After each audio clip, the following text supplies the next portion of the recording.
Rádio Rosário. Você pode interagir conosco. Inscreva-se no canal. Deixe o seu like. Se quiser, também comente e compartilhe este vídeo. E sempre às quartas-feiras, neste horário, nós temos o Administração em Foco. Hoje temos a presença aqui nos nossos estúdios da presidente do Conselho do Regime Próprio de Previdência Social, Roberta Vivian Castro. Bom dia, Roberta. Bom dia, Marcos. Bom dia, rádio ouvintes. E acompanhando a Roberta, o gestor financeiro do Regime Próprio de Previdência Social, Rogério Reolon. Bom dia, Jairo. Bom dia, Marcos. Bom dia, Roberta. E bom dia a todos os rádio ouvintes da Rádio Rosário. A Roberta e o Rogério estarão abordando o assunto referente ao tema com prestação de contas e ações da reforma previdenciária dos servidores. Inicialmente, então, para esclarecer aos radioouvintes e sociedade, segurados do regime próprio, como é que funciona, então, o regime próprio de previdência social do município. Nós temos, então, os trabalhadores da iniciativa privada que eles são vinculados obrigatoriamente ao regime geral de previdência social, que é gerido pelo Instituto Nacional de Seguro Social, o INSS. E, de outro lado, né, os servidores titulares de cargos efetivos, ou seja, os admitidos por concurso público, eles filiam-se ao regime próprio de previdência social, né, que são organizados pelos municípios. Tudo de acordo com a Constituição Federal, né, com regras próprias, né? E em Serafina Corrêa, o regime próprio de previdência social, ele foi instituído a partir da criação de um fundo de aposentadoria e pensão do servidor, chamava-se FAPS. Ele foi instituído em 1997 e ele é um fundo, né, não é um instituto, uma autarquia, é um fundo dentro do próprio orçamento municipal, para fins de recolhimento das contribuições previdenciárias e o custeio do regime próprio de previdência, né, aos servidores públicos detentores de cargos de provimento efetivo do município.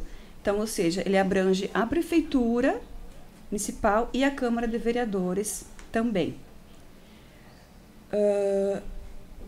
Importante destacar que eles possuem um caráter, né, contributivo e solidário, os regimes próprios, pois o servidor ele não pode receber um benefício previdenciário se não contribuiu, né? Então, por isso do caráter contributivo. E solidário, porque essa contribuição ela é obrigatória para todas as partes, tanto para empregados, né, empregadores e empregados.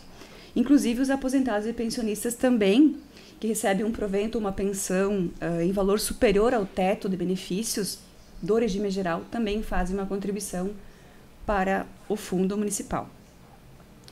E é importante destacar aqui também que o servidor municipal que teve a contribuição no regime geral da Previdência, no INSS, ele vai ter esse tempo de contribuição considerado para fins de aposentadoria, né, junto ao fundo, né, e compete ao fundo depois buscar a compensação previdenciária junto ao INSS desse tempo de contribuição.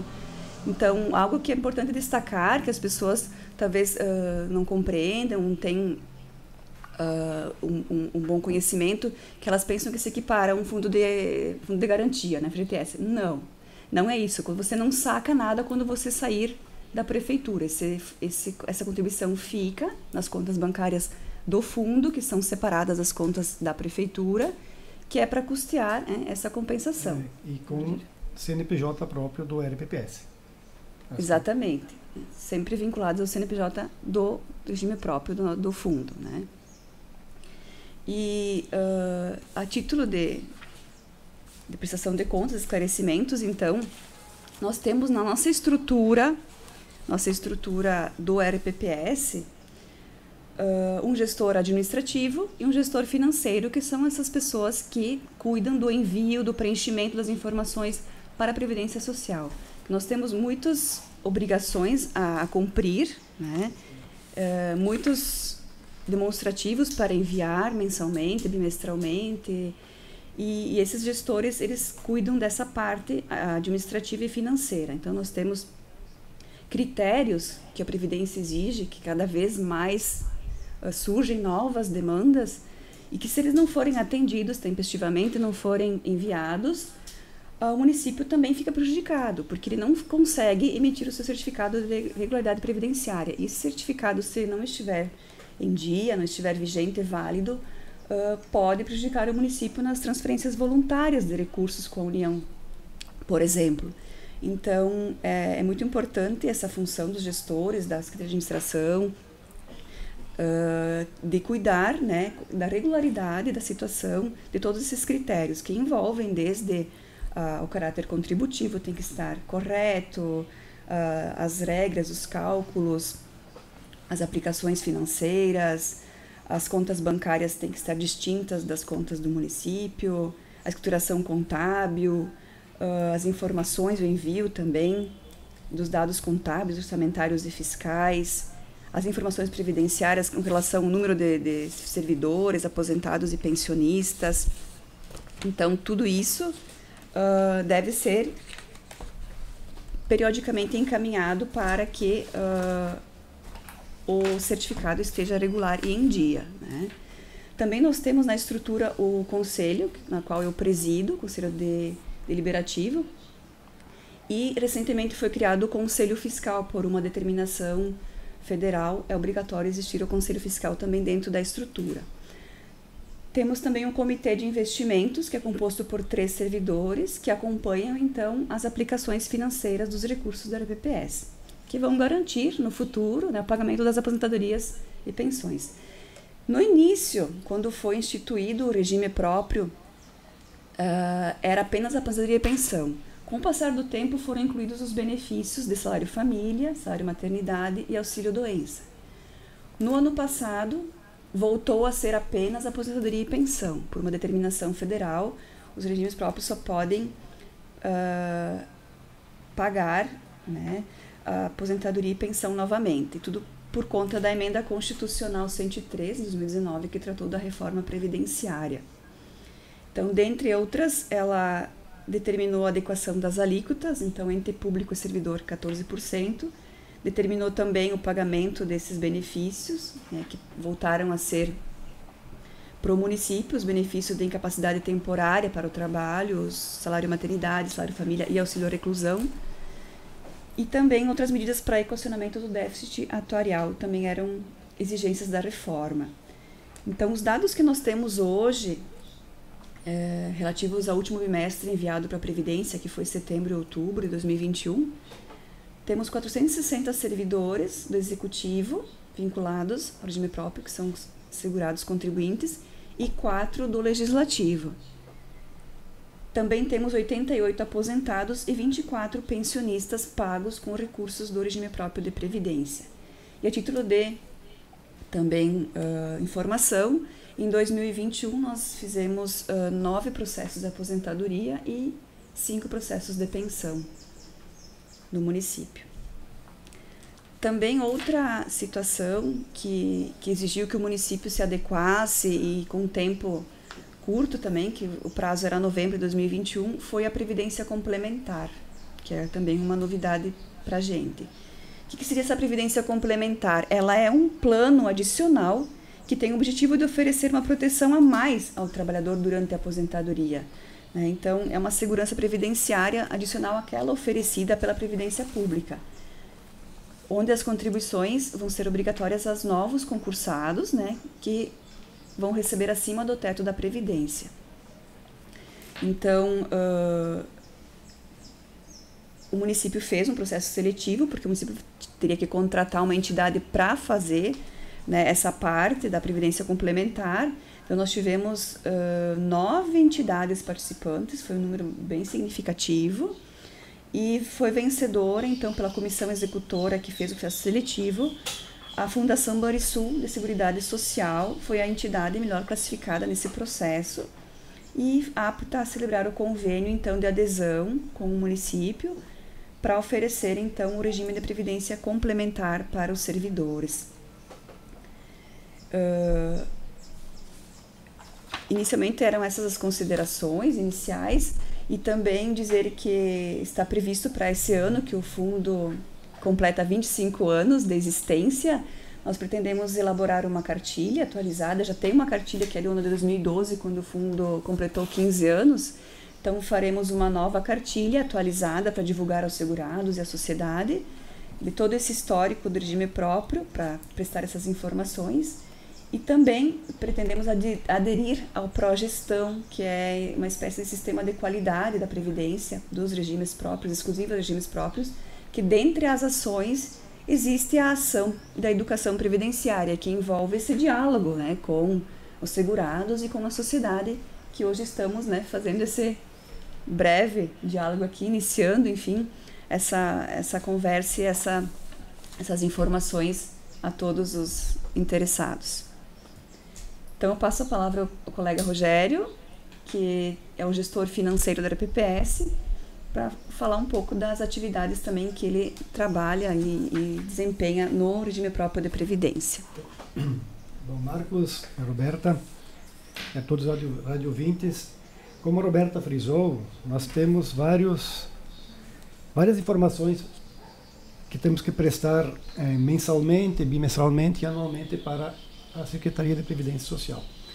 Então, eu vou me deter àqueles que o gestor financeiro tem que fazer, que é o DAIR, que é o demonstrativo das aplicações de recursos financeiros, esse é mensal.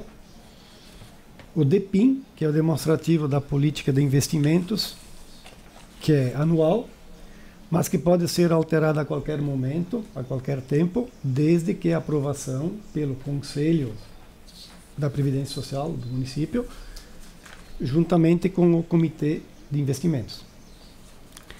Então, para poder operar as aplicações financeiras, o gestor público tem que ter uma certificação profissional.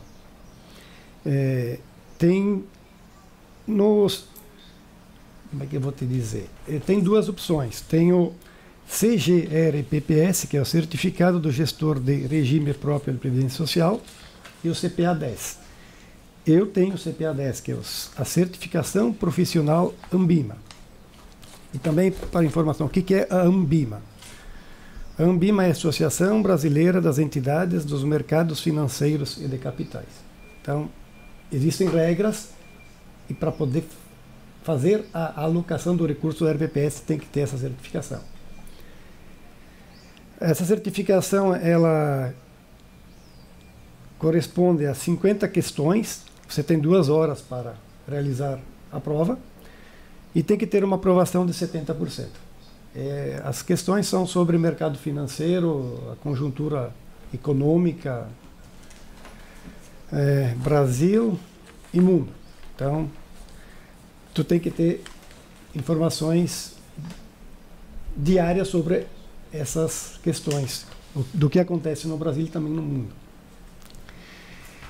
Então, para nós irmos para as aplicações financeiras, nós temos que ter recursos. E esses recursos são aportes do município, a parte patronal, e dos servidores, a parte do servidor. No mês de novembro, nós arrecadamos R$ 616.023,47. Gastamos com pensões e aposentadorias R$ 311.658,50. Então tivemos um superávit financeiro mensal de R$ 304.364,97 para fazermos as alocações conforme a nossa política de investimento. E também temos umas despesas mensal. É uma empresa que nos presta assessoria de investimentos, referência, gestão e risco, no valor de R$ 654. Também temos o Comprev, que a Roberta falou, mas nós, por enquanto, estamos pagando para o INSS. E o que aconteceu? As pessoas trabalharam na prefeitura, no município, saíram e se aposentaram no INSS. Como nós podemos cobrar do INSS, o INSS também pode nos cobrar, e ele vem nos cobrar isso. Então nós estamos pagando aproximadamente mensalmente R$ 42 mil do Comprev. E também temos uma despesa anual, que é do cálculo atuarial, que gira em torno de R$ 9 mil por ano. Então, outro dado para nós falarmos em números, tudo que eu vou falar agora aqui é referente a novembro de 2021, que é o fechamento que nós já fizemos. O mês de dezembro está sendo feito o fechamento, pois ainda faltam os extratos para recebermos das instituições financeiras. Fechamos o mês de novembro com R$ 79.478.407,61. Esse é o patrimônio líquido do fundo em novembro. E aonde está aplicado esse valor? Ele está aplicado nas instituições financeiras do município. Sicredi, Corretora Banrisul, Banco do Brasil e Caixa Econômica Federal. Distribuído da seguinte maneira. Sicredi, R$ 637.377,36. Na Corretora Banrisul, ações Banrisul, R$ 139.718,64. Banrisul, R$ 22.651.266,40. No Banco do Brasil, R$ 24.536.082,03. Caixa Econômica Federal, R$ 31.513.963,23. Essas aplicações, elas são feitas conforme a nossa política de investimento e tem um regramento totalmente específico, como enquadramento em artigos com limites mínimos e limites máximos para essas alocações. Nós temos 30 alocações, né, nessas instituições financeiras. Vou dar exemplo de algum item. Artigo 7º, inciso 1, letra B. No Banrisul, Foco, IDKA e IPCA, 2A, que seria 2 anos, Fundo de Investimento Renda Fixa, R$ 12.298.195,21. Aí temos também artigo 7º, inciso 4º, letra A, que também temos alocações no Banco do Brasil, na Caixa e no Sicredi. Artigo 8º, inciso 1, letra A, Caixa. Artigo 8º, inciso 1, letra B, no Banco do Brasil. Artigo 8º, inciso 2, letra A, Banco do Brasil. Artigo 8º, item 3, Caixa Econômica Federal. Artigo 9, inciso 3, letra A, Banco do Brasil e Caixa Econômica Federal. Então, a gente tem que respeitar os limites para aplicações. E se tiver algum desenquadramento, quando a gente mandar o DAIR, que ele é mensal, e nas informações o DAIR vai o quê? Vai o extrato bancário das instituições financeiras, onde contém a data final do mês, que é o último dia útil, com informações do valor aplicado, da quantidade de cotas e do valor de cada cota. Aí a Secretaria da Previdência Social vai fazer a auditoria e vai verificar se está de acordo com a nossa política de investimento e com a resolução que ela nos determina a cumprir. Para termos uma ideia também, no mês de novembro nós tivemos uma rentabilidade de R$ 1.218.614,72. De janeiro a novembro, nós estamos com uma rentabilidade positiva de R$ 136.731,03. Por que isso? Mesmo sendo aplicações de renda fixa, ela pode dar negativa. Mas a rentabilidade só é contabilizada a partir do momento que você resgatar e contabilizar o prejuízo. Então a gente espera, antes de resgatar isso, esperamos o mercado voltar ao normal e voltar a dar positivo a rentabilidade. Agora eu vou fazer um breve relato aqui do ano de 2016 até o ano de 2021, que foi o período em que nós contratamos uma empresa de assessoria de investimentos, pois o RPPS estava ficando com um valor meio elevado para as alocações e tínhamos que ter uma assessoria profissional. Porque, que nem a Roberta frisou, nós temos todos os nossos afazeres, os nossos serviços para fazer diariamente na prefeitura e não temos a disponibilidade de ficar o dia inteiro acompanhando o mercado financeiro, isso. Que é muito... na verdade, o mercado financeiro, não vou te dizer diuturnamente, mas tem que ter um bom tempo do dia para acompanhar as informações.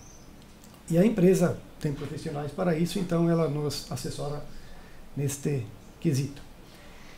Então, em 2016, nós atingimos a meta atuarial. O que é a meta? A meta ela é um cálculo feito por um atuário que vai dizer: tu vai ter que conseguir a inflação mais um percentual de juros. A inflação é IPCA. Então, digamos assim, IPCA 6% mais 6% de juros. Tu vai ter que conseguir no mercado financeiro 12% no ano. Se tu conseguir 12,01, tu bateu a meta. Se tu conseguiu 11,99, tu não bateu a meta atuarial. Não sei se ficou claro isso para você, Marcos? Tá. Então, em 2016, nós conseguimos atingir a meta. Tivemos um ganho líquido de rendimentos de R$ 6.031.215,59. 2017 também atingimos as metas.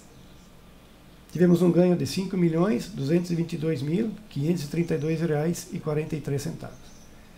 No ano de 2018 não atingimos a meta, mas tivemos um ganho de R$ 4.747.987,86. Então, em 2016 nós começamos em janeiro com um valor de R$ 35.458.604,42. Terminamos o ano com R$ 43.537.925,94. 2017, janeiro, R$ 44.098.405,63. E terminamos o mês de dezembro com R$ 51.477.913,46. Em 2018, janeiro, nós terminamos o mês com 52.050.775.775,37. E no final do ano, em dezembro, com R$ 58.396.793,96. Então agora vem outro período, 2019, 2020 e 2021. 2019, pré-pandemia. Nós conseguimos atingir a meta, tivemos um ganho de R$ 7.490.687,73. Aí depois de 2020, primeiro ano da pandemia, nós não atingimos a meta atuarial, mas tivemos um ganho de R$ 3.555.486,54. Agora 2021, segundo ano da pandemia, o ano mais crítico. Não vamos atingir a meta. Mas vamos terminar o ano com um ganho de mais ou menos, ainda estamos fazendo o fechamento, como eu falei antes, pois depende de extratos bancários, de R$ 810 mil positivo. Então não temos prejuízo nas aplicações financeiras no decorrer do período. Aí nós vamos fechar o ano de 2021 com mais de 80 milhões em patrimônio líquido, distribuído nos bancos Banrisul, Caixa, Banco do Brasil e Sicredi. Com todos os acontecimentos ruins da economia brasileira, crise institucional, risco fiscal, o RPPS ainda vai fechar com 800 mil de rentabilidade nas aplicações. Bem abaixo da meta, mas importante é não ter prejuízo. O resumo de 2021, tivemos novas cepas do Covid, pior onda da Covid entre março e abril. Tivemos a vacinação em ritmo baixo no primeiro semestre, mas vamos fechar o ano com mais de 66% da população brasileira com as 2 doses. Também tivemos uma crise institucional, STF e o presidente, que afetou muito as aplicações financeiras. Tivemos também uma troca de 10 ministros durante o ano. E a inflação do Brasil também já ficou acima de 2 dígitos, está para aproximadamente 10% no ano. Tivemos uma crise na China, a Evergrande, a maior construtora imobiliária da China. Tivemos também uma crise energética, sinais de redução dos estímulos da economia mundial. O Brasil, a situação fiscal piora no mês de outubro. E também tivemos um ciclo de aumento na taxa Selic, que saiu de 2% para 9,25%. E as considerações para 2022. Temos um ano eleitoral pela frente, que vai dar muita volatilidade ao mercado. Temos dados econômicos fracos, juros altos e o crescimento vai ser baixo. Vamos ter novamente volatilidade, como eu falei, no cenário de eleição e as novas ondas de Covid que estão aparecendo pelo mundo afora. Para termos um bom rendimento das aplicações financeiras, dependemos de boas notícias. E também queremos dizer que a gestão do RPPS é totalmente ativa, fica atento ao que acontece no mercado, seguindo as orientações da empresa que nos presta assessoramento de investimentos. A meta para 2022 será IPCA mais 5,04 em percentual. Então, se o IPCA for 10%, como foi 2021, teremos que conseguir no mercado financeiro 15,04% de rentabilidade de investimentos. E a nossa cautela nas aplicações é com risco seguro. As aplicações são todas conforme a resolução, procurando ficar dentro do nível de limite mínimo e o limite máximo para não desenquadrar nessas alocações.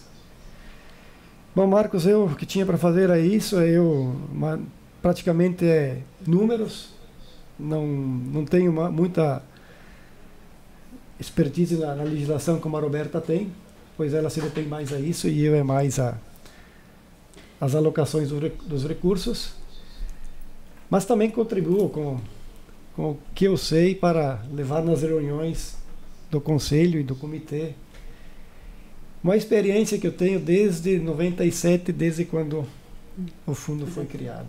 Eu sou gestor financeiro desde essa época, então já praticamente estou me aposentando do serviço público. E como a Roberta também frisou, estamos aí para colaborar e necessitamos de pessoas que venham a colaborar conosco para nos auxiliar nessa empreitada. Rogério, obrigado pela participação, por essas informações. Roberta, suas considerações finais então aos nossos ouvintes. A título de complementação na fala do colega Rogério, importante frisar que diante desse cenário da pandemia, muitos municípios não conseguiram fazer os repasses das contribuições patronais para os fundos. Muitos estão com parcelamentos, estão com essas situações pendentes. E nós, aqui no município de Serafim da Correia, estamos seguros porque o município repassou regularmente, não deixou de repassar as contribuições todo mês para o RPPS, e isso nos dá uma segurança, né, que o nosso regime é sólido, nossa gestão, ela de fato, ela busca as melhores práticas para o nosso regime próprio de previdência. Então, finalizando aqui, eu deixo um agradecimento especial à rádio pela oportunidade e também deixar em aberto à disposição dos colegas, da sociedade em geral que tem interesse em conhecer um pouco mais, que nos procure. Nós temos um e-mail que é o rpps@serafinacorreia.rs.gov.br. para contato, que é um canal de comunicação. Temos também um telefone, 3444-8112, que é direto comigo, presidente. E nós estamos ali para atendê-los e orientá-los caso tenha alguma dúvida, né, surja alguma questão a mais. Porque o assunto de fato, ele é amplo e a gente não esgotou aqui o que gostaria, né, de comentar, porque são muitos detalhes. Mas a gente fica aberto aos questionamentos e a dúvidas que surgirem. Muito obrigada.